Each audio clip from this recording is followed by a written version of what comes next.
Subscribe Prudent social media channel and press bell icon for latest notifications.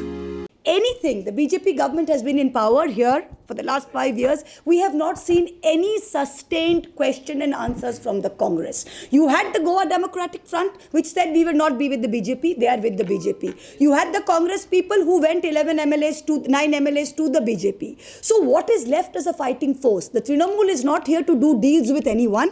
So when we raise these issues, we plan to take it forward. And that is the difference between us and between the Congress. So what will be your action? Our action is this, that we will use this sustain, we will take it to the people, and we will make sure that the BJP is under pressure to give us answers. Because the BJP is in this habit, and everyone in Goa, all the parties seem to be together. No one is an alternative to the BJP in Goa because they're all in cahoots together. If you want to defeat the BJP in Goa, the Congress has done nothing about it. Mr. Chidambaram coming here one day and walking on the road is not going to do something. The Trinamool is the only party which has shown the resilience and I would say, the investment. I, as state in charge, am sitting here. I'm renting a house. I'm here every single day. Mr. Chidambaram is state in charge. He's come one day and walked on the road and gone. That's the difference between the Congress and between us.